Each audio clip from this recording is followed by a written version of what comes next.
नमस्कार प्यारे स्टूडेंट्स, कैसे हैं आप सभी लोग। आशा करता हूं आप सभी लोग ठीक होंगे। मैं इस्माइल अली अपने YouTube channel Math with Ismail sir पर 12th क्लास का एक नया लेक्चर लेकर आया हूं और ये लेक्चर जो लास्ट लेक्चर था त्रिविमीय ज्योमिति का जो पहला लेक्चर था उसके आगे का है। पहले लेक्चर में मैंने आपको त्रिविमीय ज्योमिति से रिलेटेड जो भी आर्टिकल्स थी वो कराई थी। आज मैं एक्सरसाइज लेके आया हूँ। क्या है? कक्षा 12 प्रश्नावली 11A मनोहर रे किताब है। कौन सी है बेटा? मनोहर ए। तो अब इसमें पहला क्वेश्चन ये कहा है, ये बड़ा अच्छा क्वेश्चन है कि उस रेखा की दिक् को ज्याय ज्ञात कीजिए जो अक्षों की धनात्मक दिशा से समान कोण अंतरित करती हैं। बहुत इंपॉर्टेंट अच्छा क्वेश्चन है, बने रहिएगा आप लास्ट तक। इस क्वेश्चन से आपको बहुत कुछ मिलने वाला है, इस लेक्चर से आपको बहुत कुछ मिलने वाला है। तो देखिए, उस रेखा की दिक् को ज्याय ज्ञात कीजिए जो अक्षों से समान कोण बनाती है। तो कोई रेखा है अक्षों से समान कोण बनाती है। चूंकि बेटा हम जानते हैं, मैंने आपको किसी रेखा की दिक् कोज्याओं में रिलेशन बताया है। ये बताया है कि cos square alpha plus cos square beta plus cos square gamma बराबर 1 होता है। चूंकि जो रेखा है, चूंकि रेखा अक्षों के साथ समान कोण अंतरित करती है या बनाती है, अतः जो रेखा है वो अक्षों से समान कोण बनाती है और यहां अल्फा बीटा गामा बनाती है। तो इसका मतलब ये अल्फा बीटा गामा बराबर होंगे। जब ये तीनों बराबर हैं, दैट मीन्स आप रख लीजिए बीटा गामा की जगह पर हम क्या करेंगे, अल्फा रख दो। तो मैं क्या करूंगा, कॉस स्क्वायर अल्फा, फिर कॉस स्क्वायर अल्फा, फिर कॉस स्क्वायर अल्फा बराबर 1। ये जुड़ जाएगा तो 3 कॉस स्क्वायर अल्फा बराबर 1। तो कॉस स्क्वायर अल्फा बराबर 1/3। तो कॉस अल्फा बराबर हम स्क्वायर रूट ले लेंगे तो 1/√3। प्लस माइनस भी कर सकते हैं, लेकिन चूंकि धनात्मक दिशा से कहा है तो आप पॉजिटिव ही रखिए। कॉस अल्फा हमारा इतना आ गया। तो इसी प्रकार अगर हम बात करूं कि कॉस अल्फा हमारा इतना है, कॉस बीटा भी इतना ही होगा क्योंकि तीनों बराबर हैं, और कॉस गामा भी इतना ही होगा। हमसे पूछा था कि वो रेखा जो अक्षों के साथ समान कोण अंतरित करती है उसकी दिक् को ज्याय क्या होगी। अतः दिक् को ज्याय क्या निकल के आ गई भैया? दिक् को ज्याय क्या आ गई? 1/√3, 1/√3, फिर 1/√3। ये मेरा क्या हो गया? आंसर। तो ये हमारा इस एक्सरसाइज का पहला क्वेश्चन हो गया। चलिए चलते हैं अब अगले क्वेश्चन की तरफ। ये हमारा अगला क्वेश्चन है, बहुत अच्छा क्वेश्चन है बेटा। एक क्वेश्चन ऐसा यूपी बोर्ड में 100% आएगा। 2 नंबर में क्या है, यदि किसी रेखा की दिक् को ज्याय आपको दी हो, दिक् अनुपात दिए हो, तो दिक् को ज्याय ज्ञात करना। बहुत ही क्वेश्चन होता है। एक फार्मूला है जो मैंने लास्ट लेक्चर में आपको कराया था। अगर फार्मूला नहीं आता है आपको तो आप पीछे वाला लेक्चर हमारा देख लीजिए और यकीन मानिए आप इस क्वेश्चन को चुटकियों में उड़ा देंगे बेटा।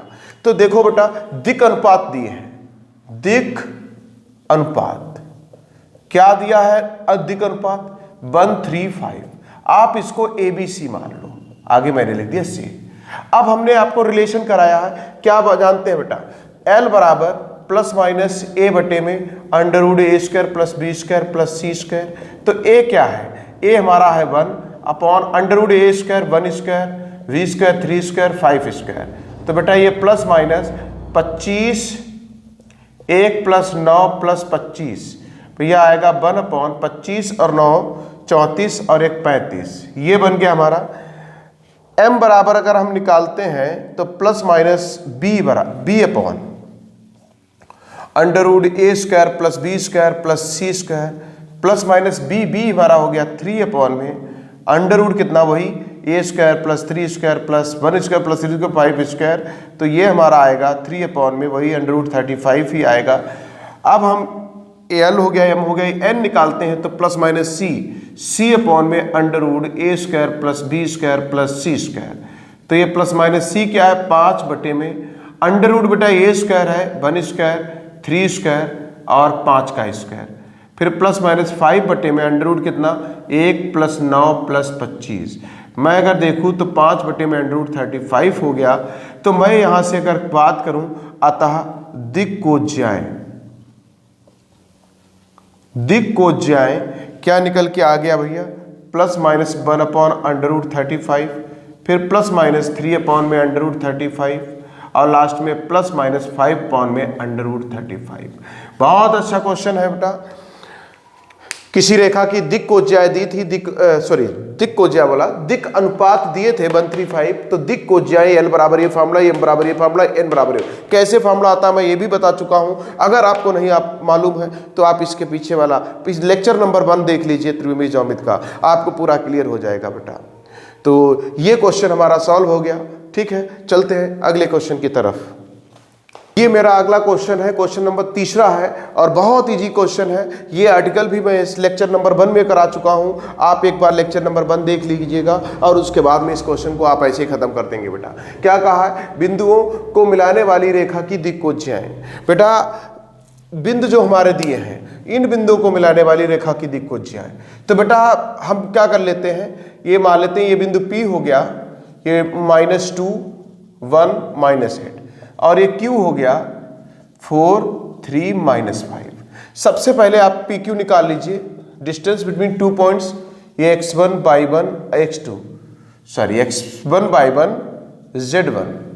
x2/2 z2। Distance between 2 point formula होता है x2 - x1 का होल स्क्वायर /2 - y1 का होल स्क्वायर z2 - z1 का होल स्क्वायर। ये z1 है। x2 - x1 क्या है, 4 माइनस करेंगे बेटा +2 हो जाएगा और 3 - 1 हो जाएगा और -5 और माइनस करेंगे तो +8 का होल स्क्वायर। ये आएगा 4 2 6 36 हो जाएगा, ये 2 रह जाएगा, 2 का वर्ग 4 हो जाएगा, 3 9 हो जाएगा। अब हम अगर यहाँ से देखूँ 36 और 4 40 49 हो जाएगा और 49 का वर्गमूल 7 होता है। अब हम जानते हैं बेटा अतः रेखा PQ की दिक् कोज्याएं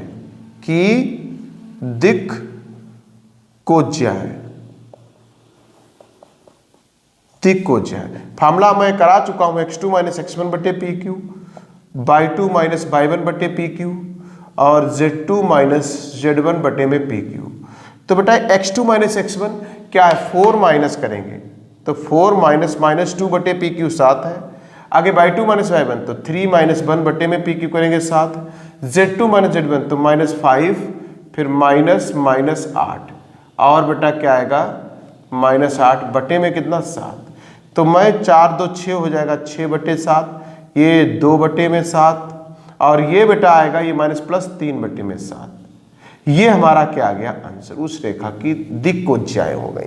तो दो बिंदुओं को मिलाने वाली रेखा की दिक् कोज्याएं इस तरह से निकालते हैं। ये फार्मूला मैं आपको प्रूफ करा चुका हूं, आप त्रिविमीय ज्यामिति का लेक्चर नंबर 1 देख लीजिएगा, आपको प्लेलिस्ट में मिल जाएगा। ठीक है, और उसके बाद में इस क्वेश्चन को समझिए, आपको बड़ा अच्छा समझ में आएगा। ओके, अगले क्वेश्चन की तरफ चलते हैं। ये मेरा क्वेश्चन नंबर 4 है। ये क्वेश्चन नंबर 4 ये कहता है यदि एक रेखा x y और z के साथ 60 डिग्री 120 डिग्री 90 डिग्री के कोण बनाती है तो उस रेखा की दिक् कोज्याएं आप ज्ञात कीजिए। बेटा बहुत इजी क्वेश्चन है। कोई रेखा x के साथ y के साथ z के साथ कोई कोण बनाती है तो आप उसकी कोज्या ले लो, बस आपको दिक् कोज्याएं मिल जाएंगी। तो हम यहाँ पर देखा है रेखा द्वारा अक्षों के साथ बने कोण दिए हैं। बने कोण क्या है, एक तो 60 डिग्री, दूसरा 120 डिग्री, तीसरा 90 डिग्री। अतः रेखा की दिक् कोज्याएं राइटिंग समझिएगा बेटा, राइटिंग थोड़ी गंदी है मेरी। दिक् कोज्याएं कॉस ले लो इनका, cos 60, cos 120 और cos 90 डिग्री। cos 60 का मान सब जानते 1/2, cos 120 का मान -1/2 और cos 90 0 होता है। तो ये क्या हो गए, दिक् कोज्याएं हो गई। ये मेरा क्या हो गया आंसर। अगले क्वेश्चन की तरफ चलते हैं, नोट कर लीजिए इसको। क्वेश्चन है क्वेश्चन नंबर 7। इसके पहले क्वेश्चन नंबर 5, 6 जो है क्वेश्चन वो मैंने आपको होमवर्क के लिए दिए हैं। 5 में बोला है कि उस रेखा की दिक अनुपात दिए हैं, दिक को ज्याय पूछी है। तो मैं क्वेश्चन एक करा चुका हूं जिसमें दिक अनुपात थे, दिक को ज्याय कैसे निकालते हैं आपको पता है। 6ठे क्वेश्चन में कहा था दो बिंदु को मिलाने वाली रेखा की दिक को ज्याय। तो जस्ट जो क्या नाम तीसरा क्वेश्चन अभी मैंने कराया इस लेक्चर में, वो हमारा क्वेश्चन नंबर 6 की तरह है, इसलिए मैं क्वेश्चन नंबर 7 को ले रहा हूं, ये कराने जा रहा हूं। बड़ा अच्छा क्वेश्चन है। देखिए, उस त्रिभुज की भुजाओं की दिक को ज्याय ज्ञात कीजिए। दिक को ज्याय हमसे पूछिए जिसके त्रिभुज जिस त्रिभुज के शीर्ष निर्देशांक ये दिए हैं। हमसे बेटा भुजाओं की दिक को ज्याय पूछिए। सपोज कर लो मैं ये त्रिभुज बना लूं, ये एक बेटा शीर्ष मान लिया हमारा 2 - 5 3 हो गया, दूसरा हमारा ये बी हो गया -2 4 1 हो गया, ये सी हो गया -4 4 और ये 1। ये त्रिभुज बना, इसके शीर्ष दिए हैं, इसकी भुजाओं की दिक को ज्याय। तो मैं सबसे पहले क्या करता हूं, ए बी भुजा की बात करना चाहता हूं। तो ए बी भुजा की बात करना चाहता तो पहले तो हम ए बी निकाल लेते हैं। ए बी कैसे, दो बिंदु के बीच की दूरी का फार्मूला x1/1 और ये z1, ये x2/2 और ये z2। फार्मूला क्या होता है, x2 - x1 का होल स्क्वायर, फिर by2 - by1 का होल स्क्वायर, फिर z2 - z1 का होल स्क्वायर। तो बेटा x2 - x1 यानी -2 और -2 का होल स्क्वायर, by2 - by1 मतलब -4 माइनस करेंगे तो ये -5 + 5 हो जाएगा, और फिर बेटा z2 - z1 यानी -3 का होल स्क्वायर। ये बेटा 4 -2 -4 और उसका वर्ग 16 प्लस का हो जाएगा, 5 4 9 होने में 81 हो जाएगा, ये -2 बचेगा प्लस का 4 हो जाएगा।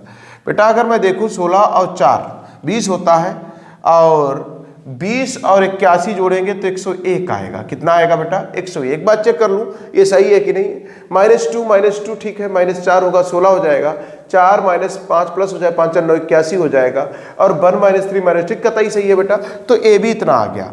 अब हम क्या करेंगे, अतः रेखा ए बी की दिक को ज्याय, रेखा ए बी की दिक को ज्याय कैसे निकलेंगी। फार्मूला आपको बताया है, direction cosine of the line joining two points को मिलाने से क्या है, x2 - x1 बटे में ए बी, by2 - by1 बटे में ए बी, और z2 - z1 बटे में ए बी। तो मैं x2 - x1 करूं तो -2 बटे में ए बी क्या है √101, by2 - by1 तो 4 -5 बटे में √AB 101, और भैया 1 - 3 बटे में √101। मैं देखूं तो ये -4 बटे में √101, और ये प्लस का 9 बटे में √101, और ये माइनस का 2 बटे में √101। ये मेरा क्या होगा, रेखा ए बी की दिक को ज्याय हो गई। क्या हो गई, रेखा ए बी की दिक को ज्याय। सिमिलरली आप BC की, आप AC की दिक को ज्याय निकाल सकते हैं, और ये काम आप घर पर करेंगे। ओके, मैंने ए बी की निकाल के दिखा दी, आप BC और CA की आप खुद निकालिए। अगले क्वेश्चन की तरफ चलते हैं। ओके, अगला क्वेश्चन, अगले क्वेश्चन की तरफ, ये BC और CA की आप सेल्फ करेंगे। चलो आगे क्वेश्चन की तरफ चलते हैं। मेरा अगला क्वेश्चन है, कह रहे हैं सिद्ध, क्वेश्चन नंबर 8 है, कह रहे सिद्ध कीजिए कि ये बिंदु हमारे तीनों सररेख है। बेटा बहुत इजी टॉपिक है, कुछ नहीं। अब चूंकि आपको बेटा मैं दूरी सूत्र का प्रयोग करके 3 बिंदुओं को सररेख दिखाने का तरीका बता देता हूं। अगर 3 बिंदु हमारे दिए हैं और दूरी सूत्र का प्रयोग करना हो तो आप ए बी निकाल लीजिए, आप BC निकाल लीजिए, इनको प्लस करिए तो आपको AC मिल जाए, तो ये तीनों बिंदु क्या हो जाएंगे, सररेख हो जाएंगे, एक ही रेखा पर हो जाएंगे। अब इन्होंने कहा चूंकि हम डायरेक्शन कोसाइन पढ़ते हैं तो ये भी कह सकते हैं दिक को ज्याओं का प्रयोग करके इन तीनों बिंदुओं को सररेख दिखाना है। दिक को ज्याओं का, अब शर्त नहीं लगाई तो आप कर सकते हैं, ऐसा कोई दिक्कत नहीं। लेकिन चूंकि हम डायरेक्शन कोसाइन 3 डायमेंशन में है, त्रिविमीय ज्यामिति में है, वहां हम डायरेक्शन रेशियोज का या डायरेक्शन कोसाइंस का प्रयोग करके मैं बताऊंगा। कुछ नहीं बेटा, बहुत ईजी है। मैं मान लेता हूं इन तीनों बिंदुओं को, मैं मान लेता हूं A बराबर 2 3 4 ये हो गया, B मैं मान लेता हूं 1 - 3 5 हो गया, और C हमारा है 0 - 9 6 हो गया। अब ये सररेख है तो मुझको कुछ नहीं, मैं DCs क्या निकाल लेता हूं। हम चाहे तो DRs निकाल लो, भाई dr से भी हम दिखा सकते हैं इसको, हम क्या कर सकते हैं, दिक् अनुपात निकालो, सेम प्रोपोर्शनल होने चाहिए बस, और कुछ नहीं।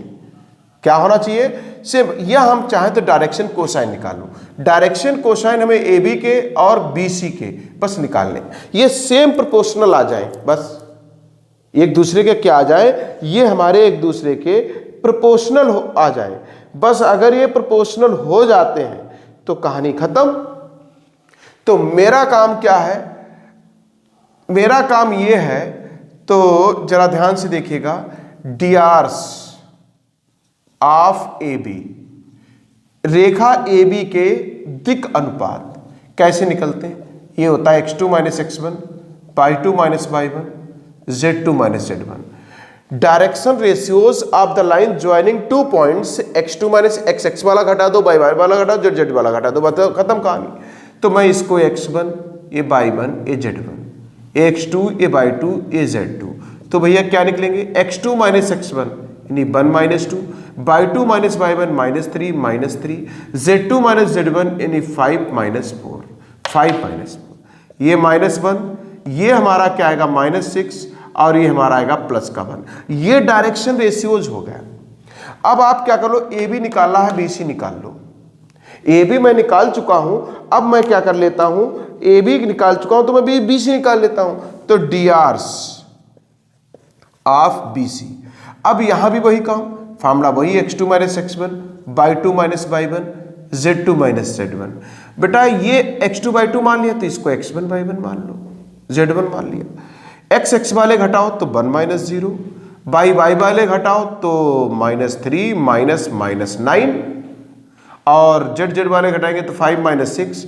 मैं देखूं तो ये 1, और ये देखूं तो प्लस हो जाएगा 9, 6 बचेगा प्लस का, और ये हमारा आएगा प्लस का 1। आप देख लीजिए इनमें थोड़ा सा चेंज है, सर ये माइनस का 1 आएगा।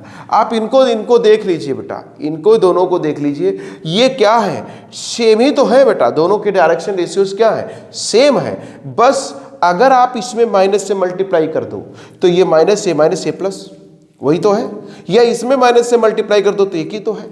तो मैं क्या देखता हूं, मैं यहां से ये कह सकता हूं कि जो direction ratios of A B हैं और जो direction ratios of B C हैं, ये क्या है, एक दूसरे के प्रोपोर्शनल है। और जब किसी दो लाइंस के डायरेक्शन रेशियोज एक दूसरे के प्रोपोर्शनल होते हैं तो वो दोनों लाइंस या तो बेटा वो एक दूसरे के पैरेलल होंगी, और या तो फिर वो बेटा एक दूसरे के पैरेलल समांतर होंगी, या फिर वो सररेख होंगी। बात ये उठती है बेटा कि चूंकि मैंने ए बी लिया है, अब बी सी लिया है, आप समझा दूता बेटा, मैंने कहा कि या तो वो रेखाएं पैरेलल होंगी, समांतर होंगी, या वो सररेख होंगी। अब मैं यहां से, हमसे तो कहा सररेख, बेटा सररेख एक रेखा इतनी हो गई, ये लाइन सेगमेंट हुआ, दूसरी मैं इतनी खींच दूं तो मैं कह सकता हूं ए बी और ये बी सी और ए सी, ये क्या है, सररेख रेखाएं हैं। लेकिन अगर पैरेलल है तो मैं एक रेखा ए बी खींच दूं, ये ए बी हो गई, और एक ये बी सी खींच दूं तो ये दोनों पैरेलल हैं। अब पैरेलल है तो सररेख जरूरी है, सररेख सिद्ध करना है हमको। तो इसका मतलब ये है, यही तो कारण है बेटा कि अब हमको जब दोनों के डायरेक्शन रेशियोज सेम प्रोपोर्शनल हैं, और बेटा एक ए बी है एक बी सी है, तो अब आप समझो अगर एक लाइन ए बी ए है तो बी सी पैरेलल इसके हम खींच ही तभी पाएंगे जब इसको ही आगे बढ़ा दें, हम ऊपर नहीं खींच सकते। और जब हम इसको ही आगे बढ़ा देंगे तो ये दोनों लाइन क्या हो जाएंगे, तीनों बिंदु क्या हो जाएंगे, सररेख हो जाएंगे, क्योंकि मैं इसी को आगे बढ़ाना है। भाई समांतर तो क्लियर हो गया ना, समांतर क्लियर हो गया तो मैं यहां नहीं खींच सकता, यहां नहीं खींच सकता क्योंकि बी से मुझको जाना है ना। तो जब बी यहां पर है, अगर हम बी सी यहां मान लें तो फिर ये समांतर ही नहीं होगी, तो ऐसा हो नहीं सकता। समझ में आया बेटा? तो ये क्या है, ए बी के डीआर्स और बी सी के डीआर्स सेम प्रोपोर्शनल हो गए, चूंकि बी पॉइंट दोनों में क्या है, कॉमन है। इसका मतलब ये दोनों क्या हो गए, सररेख हो गए। क्या हो गए बेटा, सररेख हो गए। अतः मैं ये कह सकता हूं कि जो डीआर्स ऑफ ए बी है, क्या है बेटा, DRs of A B, DRs of A B proportional to DRs of B C. तो मैं कह सकता हूं अतः दिए गए तीनों बिंदु दिए गए तीनों बिंदु क्या है? सररेख है। सररेख है। समांतर तो है, सररेख समांतर होता है, बट समांतर सररेख को इसकी गारंटी नहीं, सररेख है तो समांतर भी हो जाएंगे। तो ये हमारा बड़ा अच्छा क्वेश्चन था बेटा। DRs का प्रयोग करके लगा दिया, और आप दूरी सूत्र का भी करके लगा सकते हैं बेटा। चलिए अब अगले क्वेश्चन की तरफ बढ़ते हैं। ये मेरा अगला है, क्वेश्चन नंबर 10 है। अब क्वेश्चन नंबर 9 मैंने एक्स वाई जेड की दिक् को ज्याय पूछी थी। ये मैं आपको त्रिविमीय ज्योमेट्री का जो लेक्चर नंबर 1 है उसमें मैं करा चुका हूं, इसलिए क्वेश्चन नंबर 9 नहीं करा रहा हूं, सीधे क्वेश्चन नंबर 10 पर आ रहा हूं। आप हमारा पिछला वाला लेक्चर देख लीजिए, त्रिविमीय ज्योमेट्री का लेक्चर नंबर 1 प्लेलिस्ट में जाकर आप ओपन करके देख सकते हैं, और आपको क्वेश्चन नंबर 9 मिल जाएगा। अब इसको जरा ध्यान से देखिए, बहुत ईजी क्वेश्चन है, बहुत ही सिंपल क्वेश्चन।